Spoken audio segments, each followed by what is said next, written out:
The repeal of Don't Ask, Don't Tell would be signed by the President likely on Wednesday morning. The military's ban on gay service members could still be in effect, though, for another 6 months to a year, despite Congress approving the repeal in an historic vote this weekend.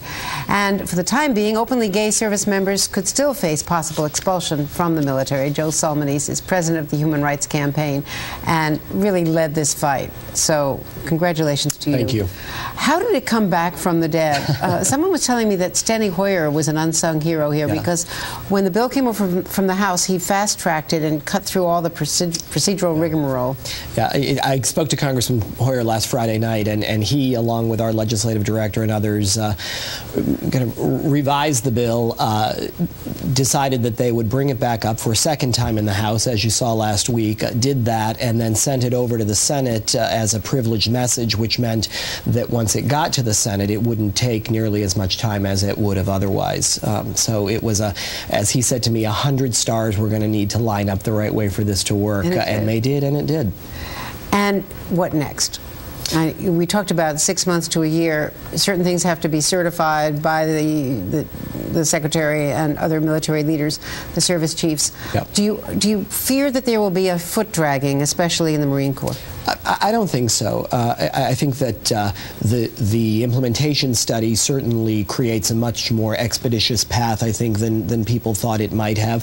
I think it's in the interest of the administration to get this done as expeditiously as possible. That's what they said they wanted. They wanted a clear path to being able to manage this change, rather than having courts at various stages ordering them to do something precipitously. Right, and let's not forget that the log cabin Republicans' case continues to be in play, which also, to my way of thinking, means that this is a process they've got to get through rather expeditiously. And you know, I think it's the president and you know, our allies in Congress didn't bring it this far for it to drag out any longer than it has to. So you know, our role is going to be to press the administration to get this done as quickly as possible. What problems do you anticipate, if any, and what do you think the real challenges are, especially in combat for the frontline troops? Well, you know, as the report spelled out, I think far fewer than anybody had anticipated. I think that, you know, they're going to have to go along the lines of, you know, as you would in the workplace, sort of the military version of human resource and personnel matters, but also there's a whole series of questions around benefits, which the existence of DOMA, you know, is going to continue to complicate a bit, you know, in terms of those sorts of issues. You know, notification, next of kin, the sort of non-spousal beneficiary. I mean, there's a whole range of things that they're going to have to look at and put in place. And so the same working group that was you know, working together on gathering this information over the course of the year is now going to have to get together and lay out a timeline and a working plan to get this done. But as I said, I think it's in everyone's best interest, particularly the administration's, to get this done as quickly and expeditiously as possible.